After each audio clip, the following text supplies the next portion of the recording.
광주시의 역점 사업인 친환경 자동차 사업을 추진하는 핵심 기관들이 잇따라 감사 대상에 올랐습니다. 자동차 관련 기관에 대한 이번 감사는 윤장현 시장의 핵심 실책인 광주형 일자리 사업에도 파장이 미칠 것으로 보입니다. 금호 타이어 문제가 지역사회 전반으로 확산되면서 해외 매각을 둘러싼 갈등도 증폭되고 있습니다. 교도소 수감자가 옥상에서 뛰어내려 숨졌습니다. 허술한 재소자 관리가 도마에 올랐습니다. 여러분 안녕하십니까? 광주시의 역점 사업인 친환경차 사업을 추진하는 핵심 기관들이 잇따라 감사 대상에 올랐습니다. 자동차 산업밸리 추진위원회에 이어 그린카 진흥원도 전방위 감사를 받게 됐습니다. 윤구수 기자입니다.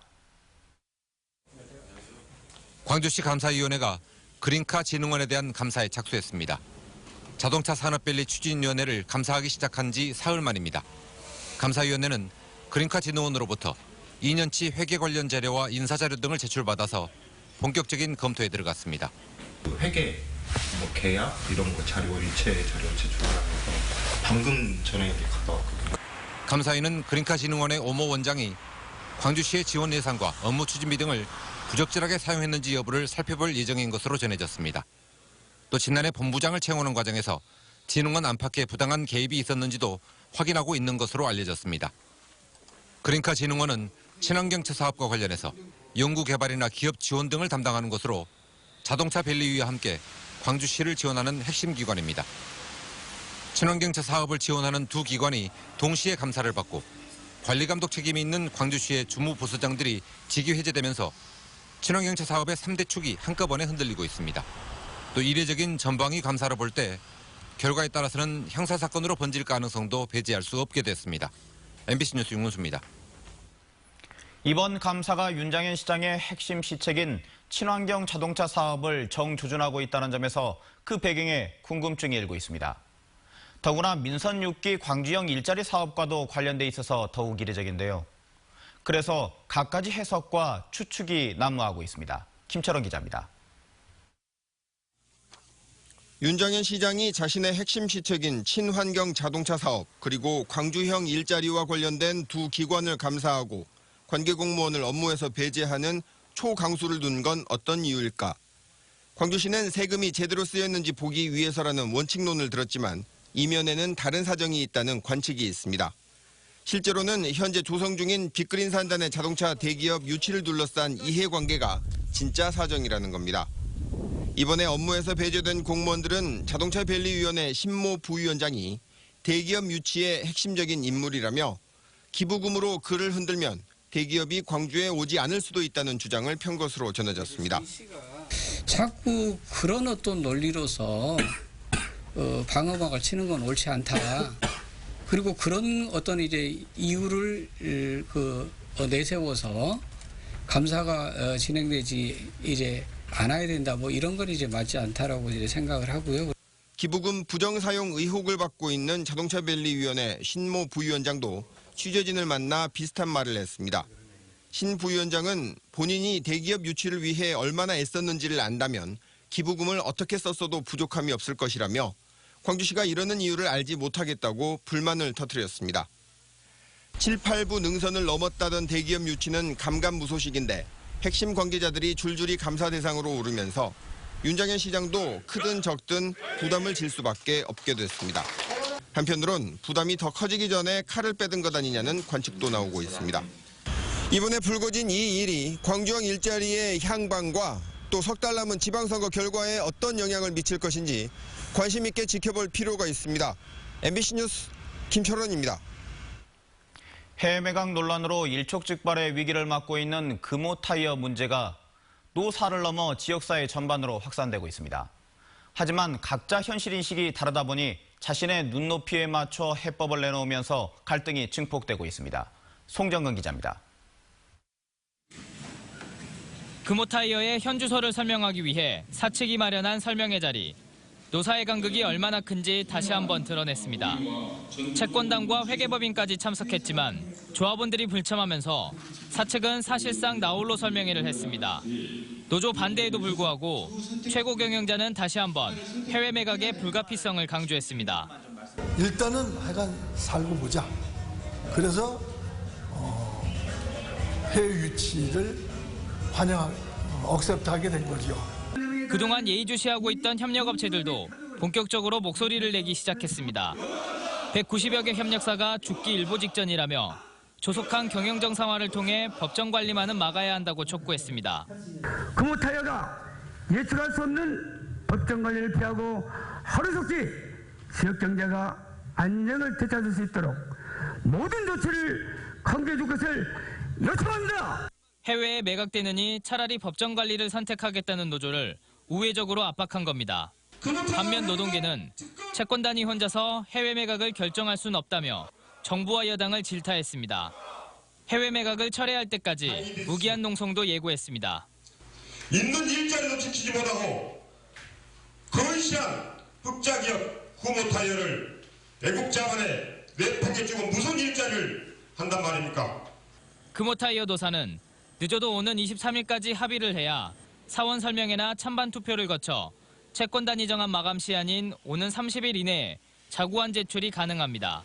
하지만 해외 매각이냐 법정 관리냐 하는 갈림길에서 금호타이어의 나침반은 방향을 잃고 있어 일촉즉발의 위기에 직면해 있습니다. MBC 뉴스 송정근입니다.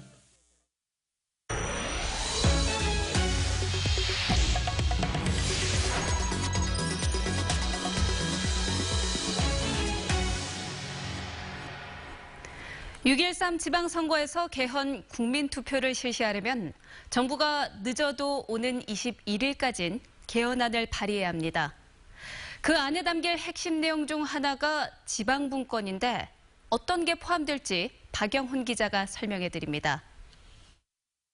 지방자치를 강화하기 위한 개헌 내용은 크게 5가지 정도입니다. 지방자치단체를 지방정부로 개칭하고 지방분권 국가를 지향한다는 것을 헌법에 명시하며 지방정부의 과세자주권 등 자치재정권 확대, 지방정부가 지역 특색에 맞는 법을 만들 수 있는 자치 입법권 확대, 중앙과 지방 간 주요 정책과 현안을 협의할 수 있도록 대통령과 시도지사가 참여하는 제2국무회의의 신설, 그리고 농업의 공익적 가치를 헌법에 넣자는 정도로 요약할 수 있습니다. 이와 관련해 국민헌법 자문특별위는 홈페이지를 개설해 국민 의견을 수렴했습니다. 지방분권 강화는 찬반이 팽팽히 맞섰고 자치재정권과 입법권 강화는 찬성이 많았지만 우려의 목소리도 만만치 않았습니다. 제2국무회의 신설은 찬성이 반대보다 많았고 농업의 공익적 가치를 헌법에 담자는 내용은 찬성이 압도적으로 많았습니다. 쟁점 사항은 입법권을 어디까지 보장하고 자주재정권 보장과 동시에 지방정부 간 재정 불균형 해소 방안, 지방과 중앙정부 간 사무 배분의 원칙을 헌법에 규명할지 여부입니다. 문재인 대통령은 이를 토대로 정부 개헌안을 마련해 늦어도 오는 21일까지 발의할 전망입니다. MBC 뉴스 박영훈입니다. 6.13 지방선거 출마자 공직 사퇴 마감일인 오늘 신정훈 전 청와대 농업비서관과 장만채 전 전남교육감이 전남지사 출마를 공식 선언했습니다. 신 전 비서관은 새로운 전남을 만들기 위해 도전을 시작한다며 본격적인 지방정부 시대 문재인 정부의 철학과 정책을 실현시킬 수 있는 한 라인이 필요하다고 말했습니다. 장만채 전 전남교육감도 사람과 자연, 미래가 함께 살아 숨쉬는 역동적인 전남을 가꾸겠다고 밝혔습니다. 이로써 민주당 전남지사 경선은 김영록 전 농림축산식품부 장관과 노관규 전 순천시장을 포함해 4파전으로 짜여졌습니다. 재소자가 교도소에서 투신해 숨지는 사건이 발생해 논란이 일고 있습니다. 순천교도소에 따르면 지난 10일 오후 4시쯤 복역 중인 48살 A씨가 교도소 옥상에서 뛰어내려 병원으로 옮겨졌지만 숨졌습니다. 또 당시 교도관이 A씨의 투신을 제지했지만 상황을 막지 못했으며 가족에게 미안하다는 내용의 유서가 발견된 것으로 알려졌습니다. 현재 교도소 내 특별사법경찰관으로부터 사건을 송치받은 검찰은 A씨의 부검을 마무리하고 재소자 관리 여부 등 자세한 사망 경위를 조사할 계획입니다. 오늘 새벽 3시쯤 영광군 영광읍의 한 주택에 주차돼 있는 트럭에서 불이 났습니다. 불은 25분 만에 꺼졌으며 트럭 안에서 49살 박모 씨가 숨진 채 발견됐습니다. 경찰과 소방당국은 지병을 앓던 박 씨가 자신의 신변을 비관해 인화물질을 뿌린 뒤 스스로 목숨을 끊은 것으로 보고 정확한 경위를 조사하고 있습니다.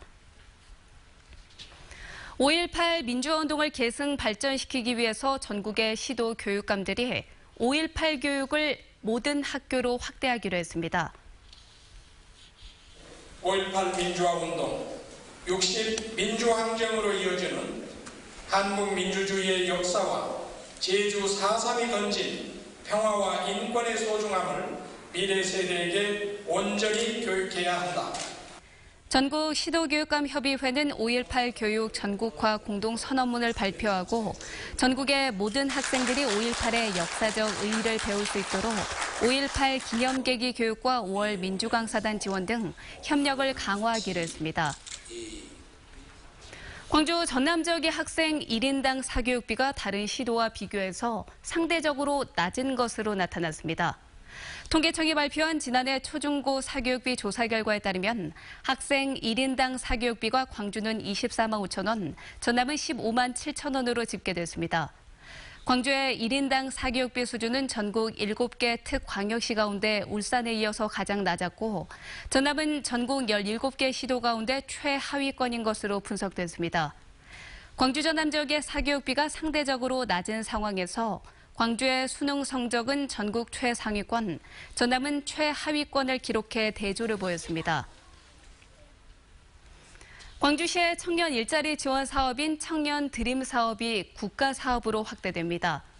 광주시는 청년 드림 사업이 행정안전부의 지역주도형 청년 일자리 창출 방안에 포함돼 전국의 자치단체로 확대 시행된다고 밝혔습니다. 청년 드림은 미취업 청년을 대상으로 직무 현장에서 일을 경험하도록 하고 광주시가 급여를 지원함으로써 취업을 유도하는 사업으로 공공부문의 일자리 우수 사례로 꼽혀왔습니다.